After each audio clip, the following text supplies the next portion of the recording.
So yun nga, nandito tayo under the tree. It's so relaxing. I can smell the grass. So bagong cut yung grass. Ayan, cut. Under the tree. So yun nga, para tipid tayo sa gas and sa ecosystem while waiting. I have to wait until before 11. So especially he has 50 to 1 hour individual speech therapy.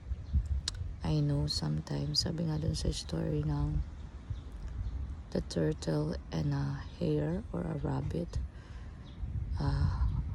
slowly and steady always win the race. So I'm hoping that my son, even though he has a struggle in speaking, I believe that in God's grace, in his time, my son can speak maybe not only one language, maybe 2, 3, or more than 3 languages. And I believe in that because my son is a hardworking son. I cannot say such a genius because he's in the spectrum, but I believe everything that we put hard on it, especially she has a routine in doing it, he'll make it.